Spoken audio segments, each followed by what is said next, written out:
সুপ্রভাত। মনের ঘরে টুম্পার সাথে একটি ব্লগে আপনাদের স্বাগত জানাই। কেমন আছেন আপনারা? আশা করি খুব ভালো আছেন। আমরাও খুব ভালো আছি।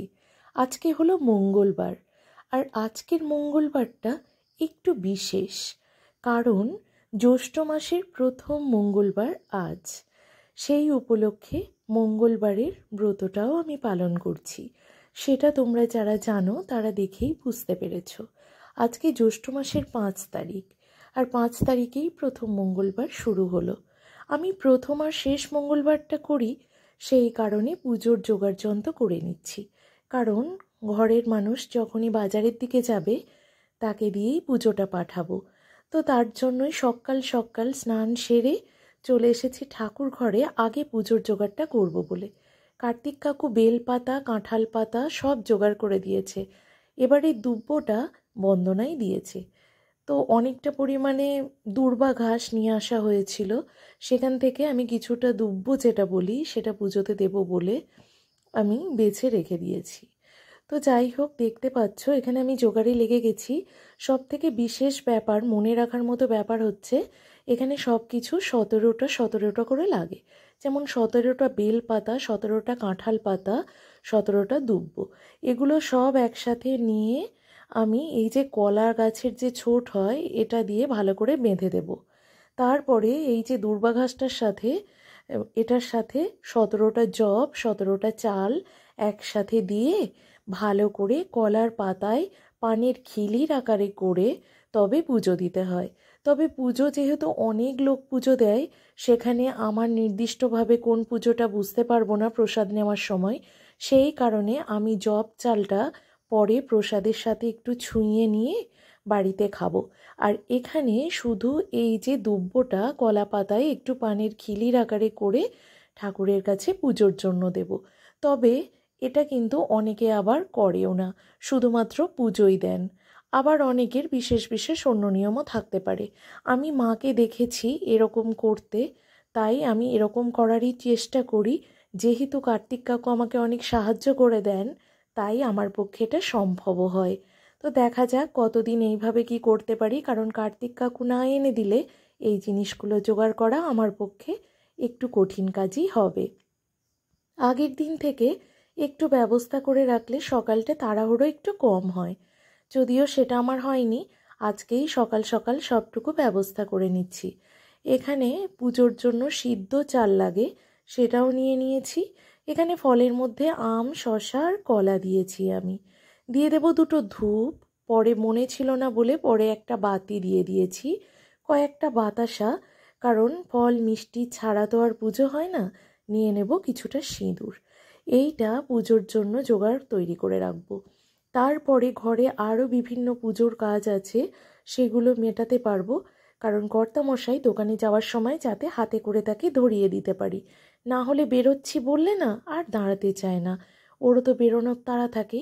এদিকে নাম গোত্রটা লিখে নিচ্ছি, যেটা মেন কাজ পুজোর মধ্যেও পড়ে। তো যাই হোক, এখানে কার কি নাম লেখা থাকে জানি না, আমি আমার পরিবারের সকলের নামই আর গোত্র সমেত দিয়ে দিলাম। ওই যে বলছি, প্রথম প্রথম একটু ভয় লাগতো, এবছর ভয়টা একটু কমেছে। তবুও মনের ভিতর একটা টেনশন কাজ করে আমার সব সময়। পুজো টুজো হলে না মনে হয় যেন সব কিছু যতক্ষণ না শান্তি মতো হয়, আমি মনে একটা স্থিরতা অনুভব করি না। জানি না কবে এই টেনশন থেকে আমি মুক্তি পাবো। মনে হবে না, আমি দিব্যি পারবো এবং সময়ের মধ্যেই পারবো। আশা করি ঈশ্বরের কৃপায় সেটাও আমার মনে খুব তাড়াতাড়ি আমি জায়গা করে নিতে পারবো। এদিকে গঙ্গা জলে ছিটে দিয়ে মনের শুদ্ধি করে নিচ্ছি। এখানে ঘরে পুজো করব বলে কিছুটা ফুল আর বেলপাতা আমি রেখেছি, কারণ যে কোনো পুজোর দিনে আমি ঘরের পুজোটাও একটু অন্য দিনের তুলনায় বিশেষভাবে করার চেষ্টা করি। তবে বন্ধুরা, সেটা অবশ্যই মনের ভক্তি সহকারে, কারণ আমি অত মন্ত্রতন্ত্র কিছুই বুঝি না বা জানি না, শুধুমাত্র নাম ডাকতে পারি। এদিকে আজকে হলো এই যে নারায়ণ পুজো হয়েছিল তার 8 দিন হয়ে গেছে, আজকে 9 দিনের দিন। আমি এই যে এই পুরো পিড়েটা সমেত জলে দিতে নিয়ে যাব, আমাদের পুকুর ঘাট রয়েছে সেখানে।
ইতু ভাসানো বলো বা পুকুর ঘাটে এই ধরনের কোনো কাজ করতে গেলে বরমশাই আমার সঙ্গেই যায়। তাই আজকেও কোনো ব্যতিক্রম হয়নি। ও বলল চলো আমি তোমার সাথে যাই। তো চলে এলাম পুকুর ঘাটে। এখানেই আমরা সাধারণত এই ধরনের কাজকর্ম করে থাকি, যেটা তোমরা আমার আগের ব্লগেও দেখেছো। তো এখানে মাথায় ঠেকিয়ে ঠাকুরের নাম স্মরণ করে এগুলো জলে দিয়ে দেবো এবং ভালো করে পরিষ্কার করে ধুয়ে নেব। আর ঈশ্বরের কাছে প্রার্থনা করব তিনি যেন আবার কৃপা করেন, আমার ঘরে আসেন। চলো এবারে বাড়ির উদ্দেশ্যে যাওয়া যাক। বাড়ি ফিরেই চলে এলাম ঘরে ঠাকুরের পুজো দেব বলে। এখানে তার জন্য পুজোর সরঞ্জাম সব গুছিয়ে নিচ্ছি।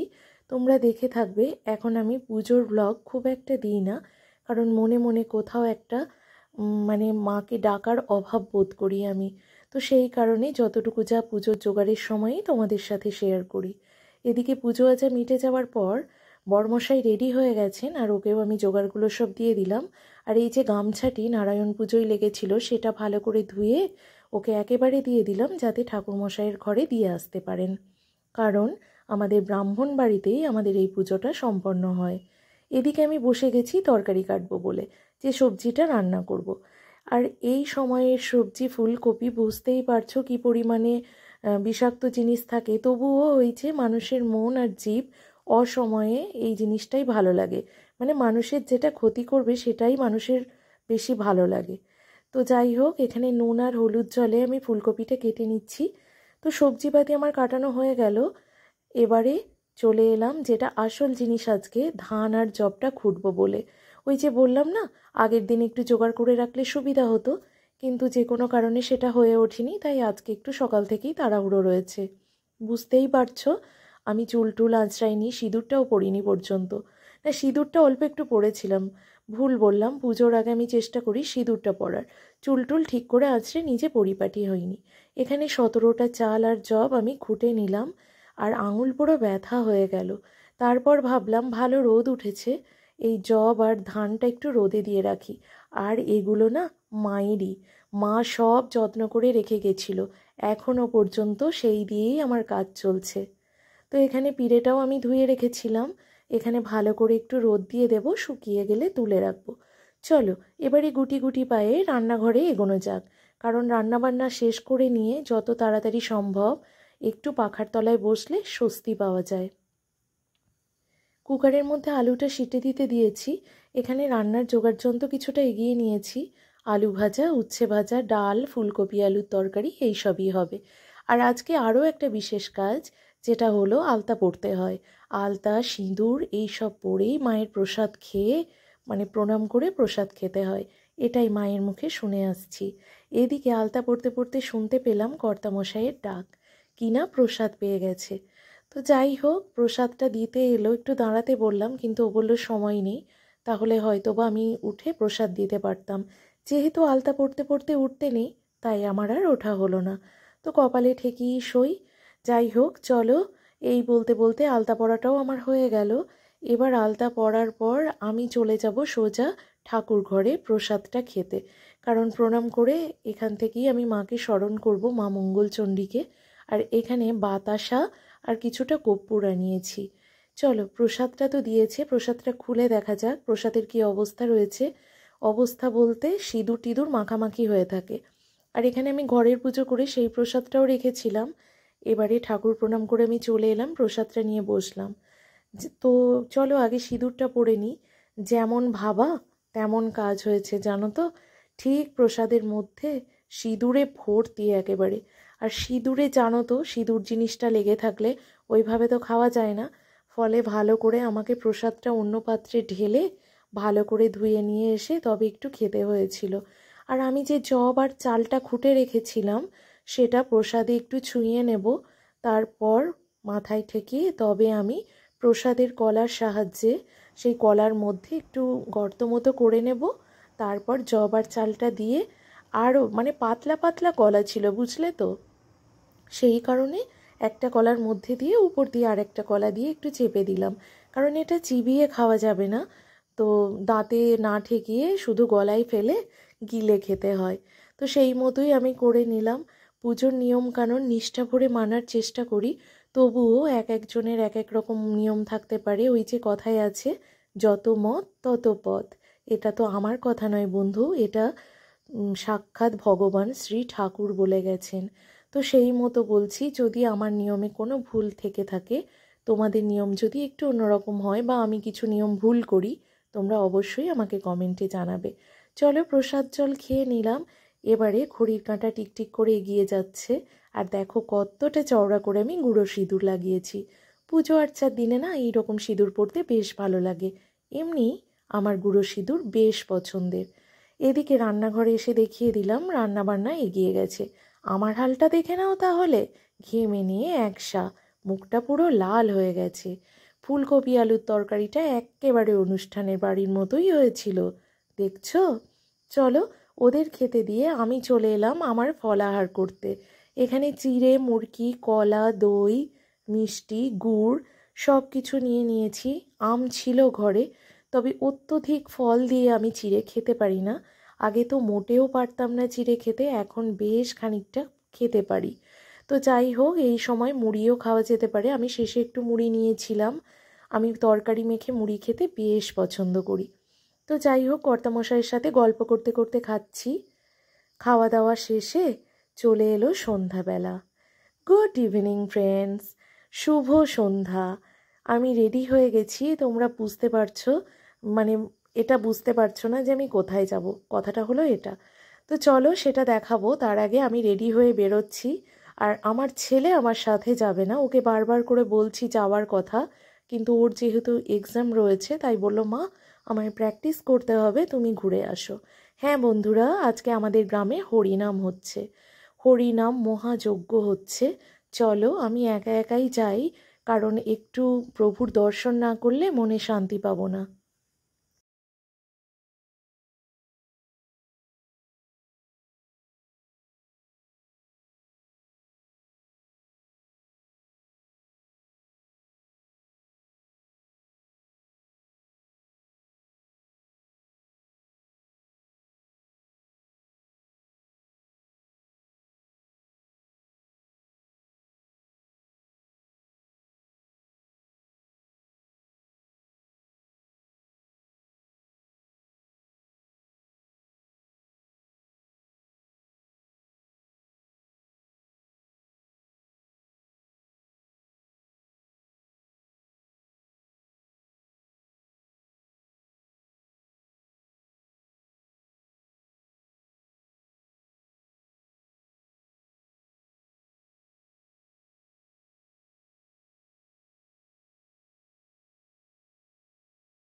একেবারে বাড়ি চলে এলো।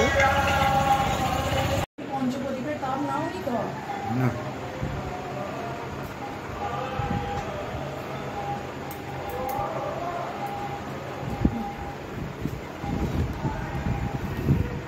যাবো না, যাবে না? চাবি দেবো না, তুমি ইয়ে করো, দুটো মুড়ি দাও। ওই দেখো এসে এখন শুয়ে আছে, ওকে এখন খেতে দিয়ে করো। তারপর ফ্রেশ হয়ে রাতের ডিনার রেডি। তাহলে বন্ধুরা খুব ভালো থেকো, দেখা হচ্ছে next day. Tata, good night.